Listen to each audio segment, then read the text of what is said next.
The revolution brought radical changes also to the social life of the people.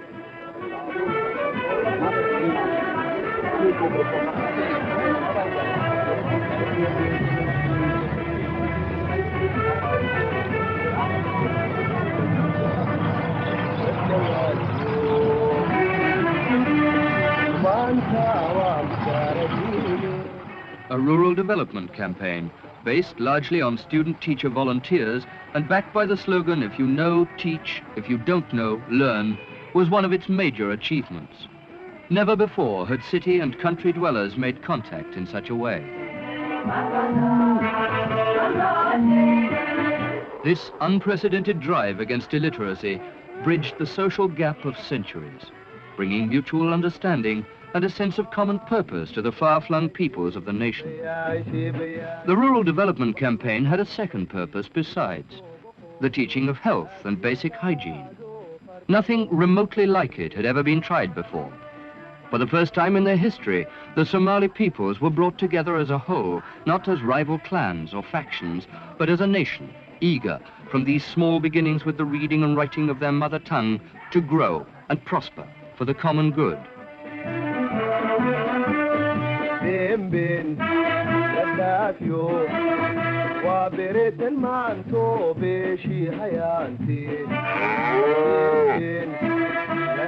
Doctors and teachers together, no matter how remote the community they visited nor how poor communications, scoured the Somali countryside to carry out their missions of enlightenment.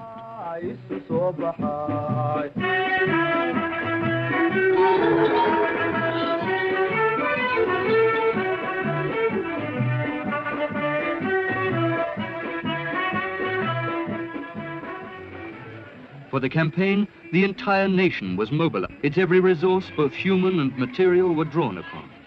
At the end of the first 6-month phase, its supporters and the nation's leaders turned out to greet the returning students who had played so large a part in its obvious success.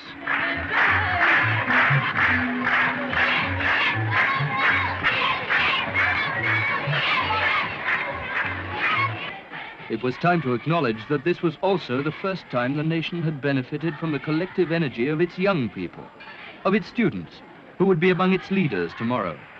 And in thanksgiving for this fact, great festivals of youth were held throughout the country.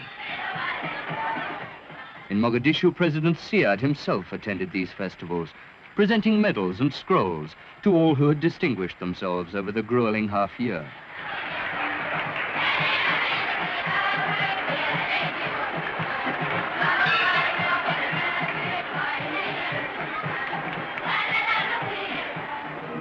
With the campaign, the Somali people had reached a peak of national unity. Its benefits seen, progressive forces throughout the country stood ready to defend the gains of the revolution. Students now, with teachers, youth groups, doctors, farmers, engineers, and the armed forces themselves, were all united in their resolve to carry the nation further still.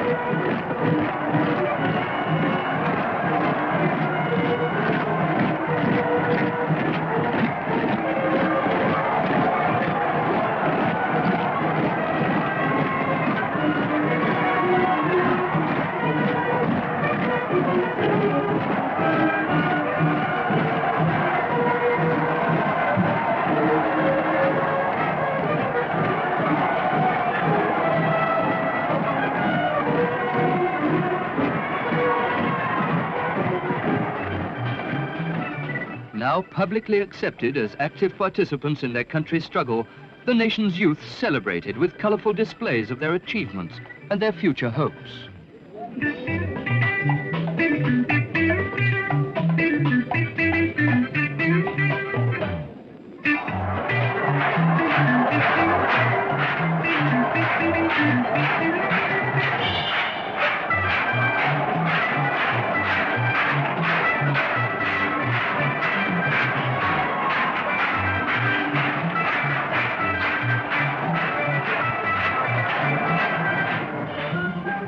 As we've already seen, former generations of Somali students had to learn of the world through foreign languages and cultures.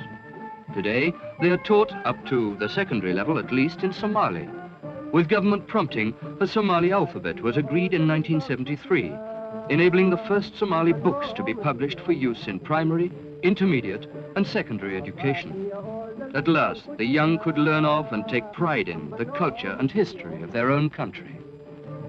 The revolution had pledged equality for women also. No longer suppressed by convention, girls and women today are given equal rights in education and the national life. They rank, in fact, among the leaders of the new society. For these future mothers of the nation, domestic science and needlework are new additions to the syllabus.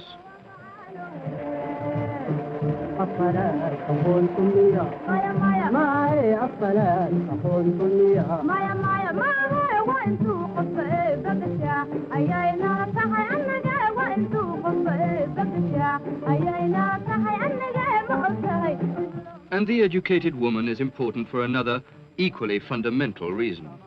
As the center of family life, without encouragement from her, tomorrow's children will grow and learn more slowly.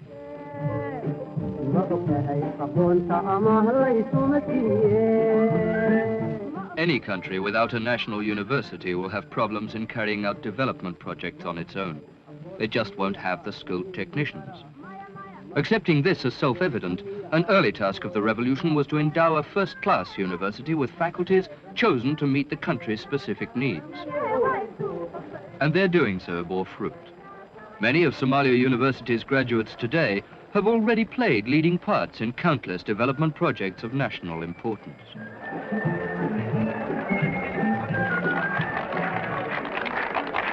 Elections in '64 and '69 had caught the people confused and politically innocent. Now, special orientation centers were built where they could learn their basic responsibility towards society at large. The centers stressed the value of national unity. Above all, they worked to eradicate ancient clan divisions and feuds. The centers are working.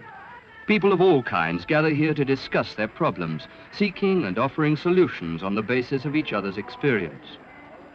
But they are not just political forums. Despite their title, they are used also as local sports grounds for the young, places where healthy minds can grow in healthy bodies.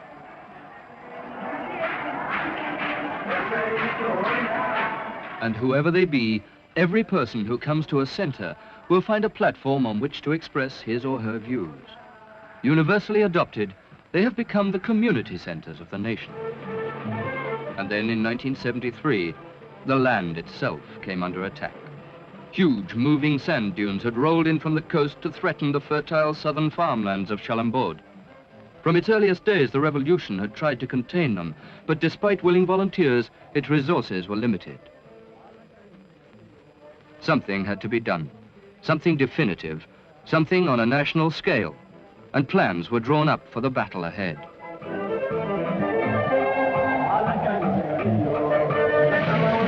Within a matter of weeks, the power and determination of the nation could be seen. Workers and farmers from towns and villages throughout the land poured in to help.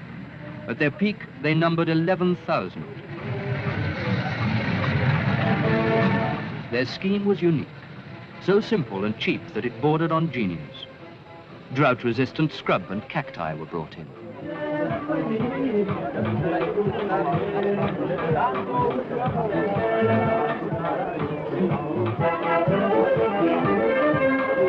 Beneath a thin scattering of topsoil, these were planted in rows to bind the dunes and hold them.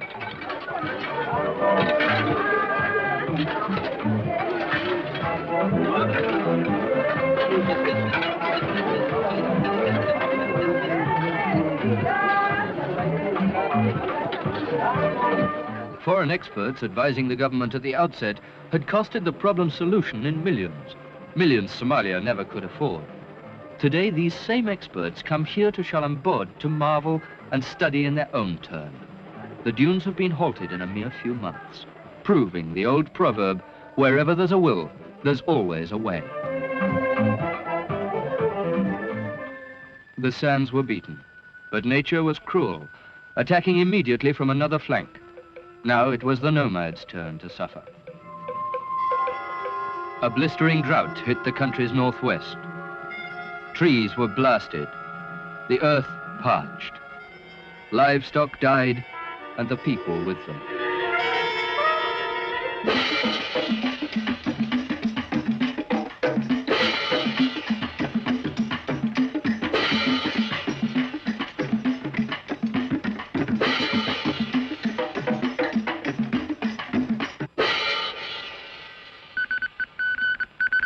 Appeals for help poured in from the afflicted zones. Government supplies were rushed to the stricken region, followed by massive international aid.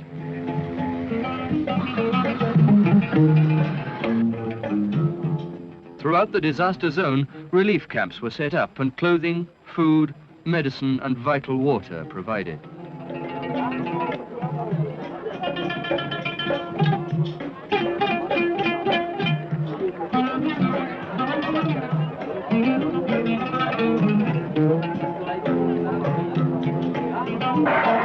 An early visitor to the zone was President Siad himself, come to judge with his own eyes the extent of the damage and the effect of the relief work. As he walked among the victims, his distress was plain to see.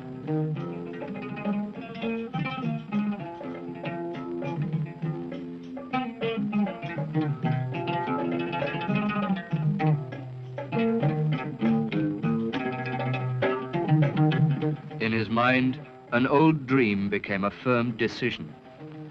These people have lost everything they had, and our task is clear. We must assure them of a stable environment in the future, and we can only do so by uprooting and resettling them on the southern farmlands. Only by resettlement here or along the coast and retraining as farmers and fishermen can we guarantee them any future. Somalia's two great southern rivers, the Juba and Shabelle, enclose a vast and fertile floodplain as yet only part developed for agriculture, and it was here that the nomads would be resettled.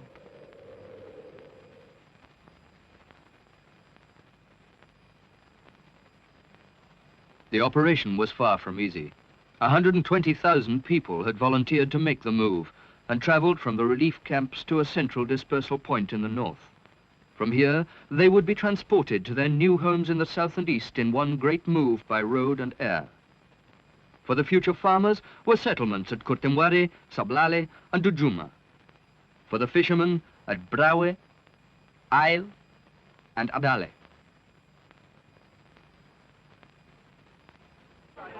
And so, on June the 18th, 1975, the great trek began.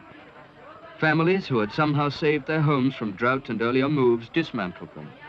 Precious possessions were packed and stowed away for a journey that would take them from everything they had ever known and into a future far removed at which they could only guess. Infants and invalids were carried onto waiting lorries. Papers were checked as whole families moved together. The entire nation's transport resources had been mobilized and others borrowed from abroad. 16 landing strips had been built for 24 huge transport planes, while over 600 lorries took on the rest.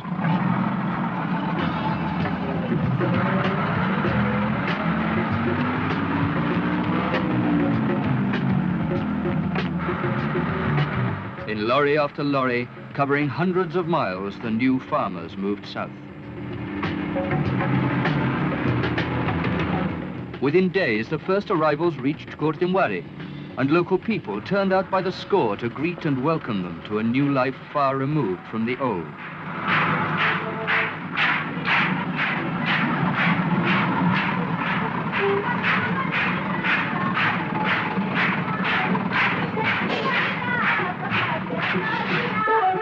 Even the mud and rain which greeted them also must have seemed a godsend after the horrors of drought.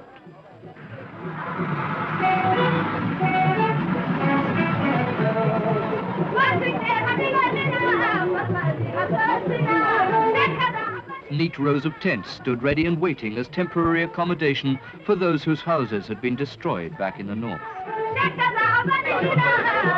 While those who had saved theirs set to quickly rebuilding them in the new settlement.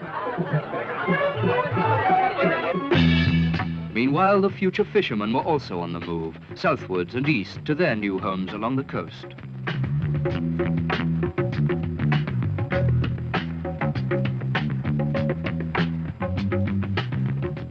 Day after day, the huge convoys rolled, carrying their precious cargo to safety and a new life.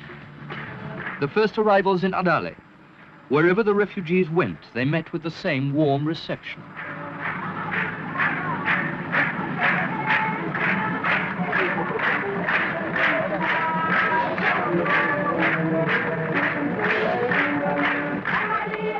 Here too, as in Kurtimwari, houses had to be built to accommodate the new settlers.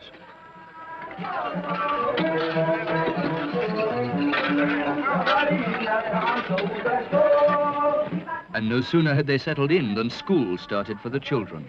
For those of the farmers in the open air, while here in the fishing town of Brawe, their brothers found a schoolroom already built and waiting. Nor were the children the only ones to take lessons. Most of these men had never even seen the sea, yet their new life demanded not only that they see it, but learn to enter, swim, and survive in it as well. Retraining began for the farmers also. At both Kurtimwari and Dujuma, the nomads were allocated 18,000 hectares of undeveloped land, which, under expert guidance, they would be expected to make productive within 2 years. For the fishermen, a first necessity was to learn of the different species of fish off Somalia's coast, of their shape, size, and value.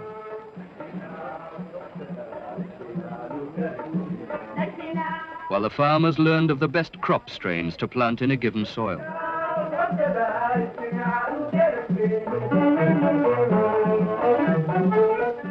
And then there were their tools, the nets, boats, and outboard motors of the fishermen.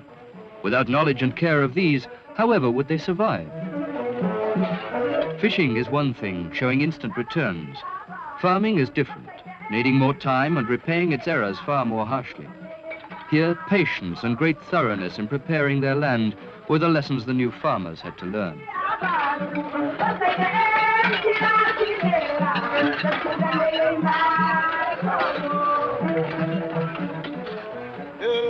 And yet, a mere 3 weeks after their arrival on the coast,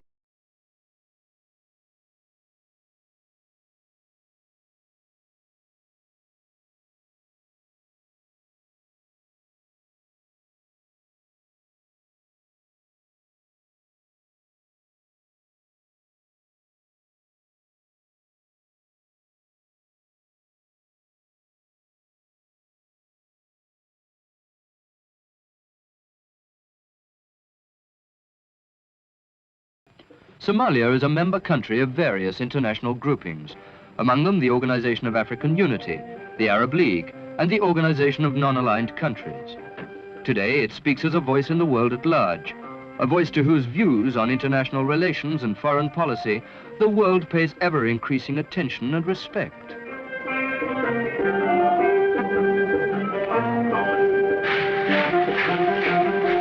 In 1974, African heads of state assembled in Mogadishu, the Somali capital, to see President Siad take his turn as chairman of the Organization of African Unity.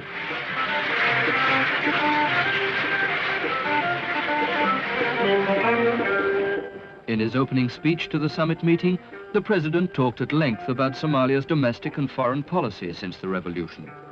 In referring to her progressive stand on matters of mutual concern such as the post-colonial heritage, he assured his listeners of Somalia's support, both moral and material, for progressive and liberation movements and governments throughout the African continent. In particular, he singled out the southern countries of the continent, Zimbabwe and South Africa, whose peoples still suffered the iniquities of direct colonial rule.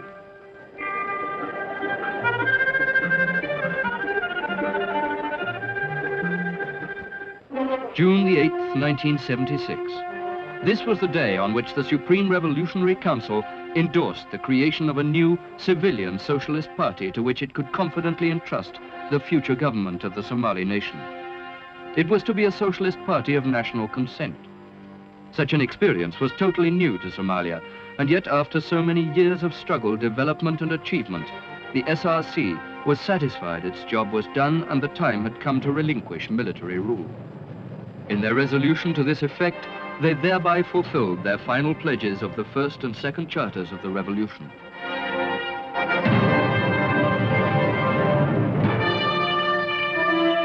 For 7 long years, the SRC had worked to make Somalia's people proud of their own history, alive to past mistakes, and politically conscious of their future responsibility. Now the people gathered to put all this to the test.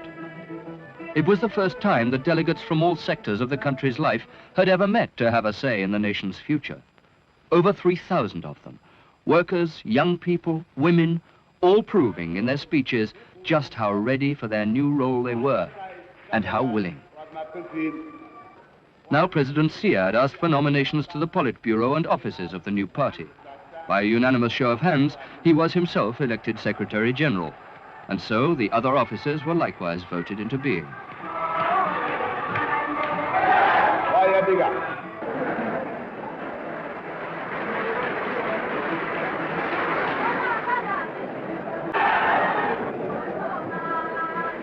One by one in their nomination speeches, the various national and local delegates expressed their support for the SRC resolution.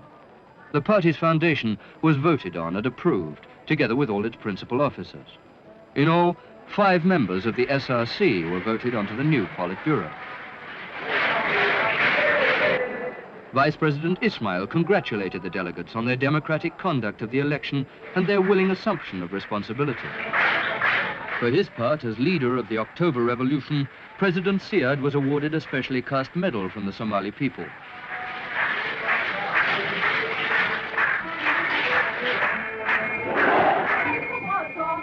Then came the turn of the armed forces. They had been the spine and sinews of the October Revolution, and now, unit by unit, they entered the election hall.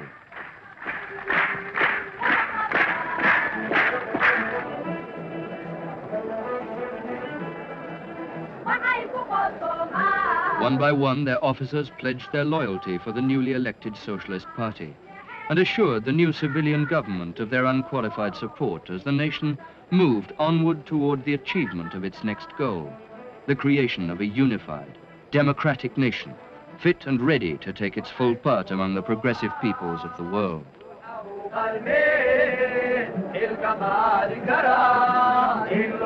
Next to come in were the children, many of them born since the October Revolution. Representing the future of the country, they came in to join their elders in celebrating the new age of which their good fortune had made them a part.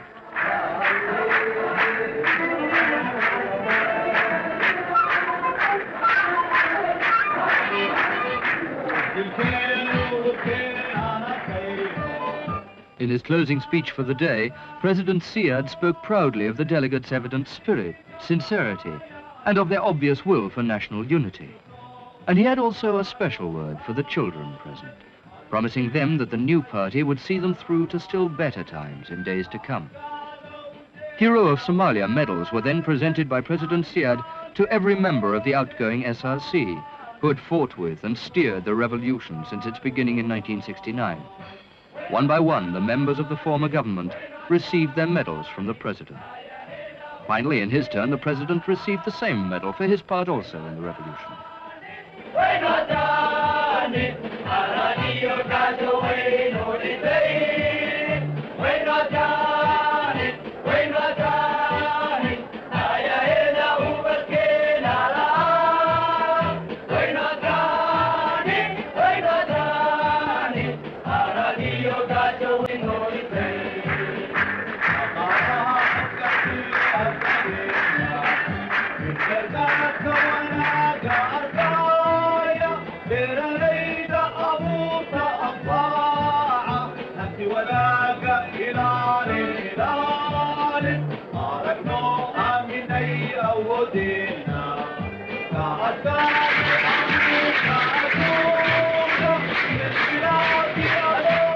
The third day of the meeting was spent by the delegates in discussions on the new party's constitution.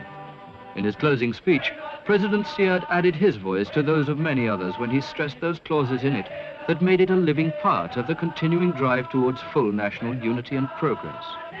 Following this, he appealed to all Somalis, whatever their place in life, to pledge total support for the fledgling Socialist Party. And already crowds were gathering in the streets outside the conference center to applaud and cheer the new party's creation. The day after the meeting closed, the new party's Central Committee sat for the first time to take stock of the enormous responsibilities that now lay on their shoulders.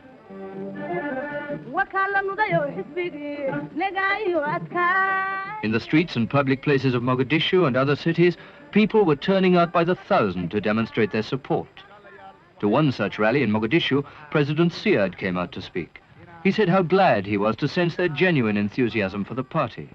Today, he said, we are entering a new era in which every individual will find complete freedom in fulfilling his responsibilities to those around him and to the nation as a whole.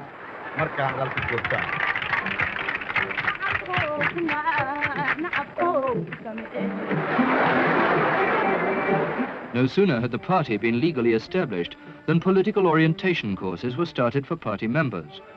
Given their heavy new responsibilities, the courses were designed to extend, deepen and develop to the full their political education and awareness that had first been coaxed into life back in the orientation centers of the revolution.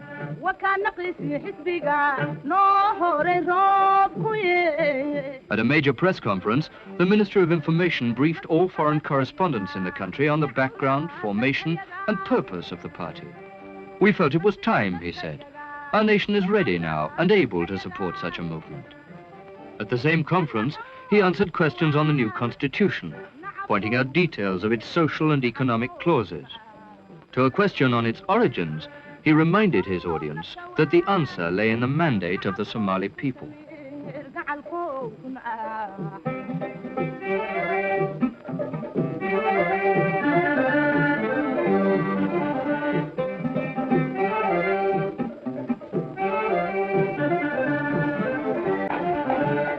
Party membership cards, now printed, are today being issued in growing numbers to the public, eager at last to play a personal role in the life and decisions of their nation.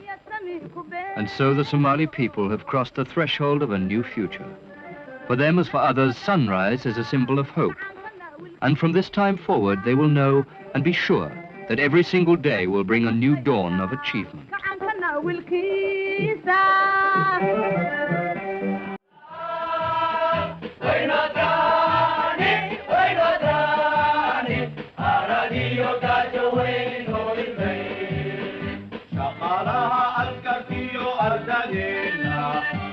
Derga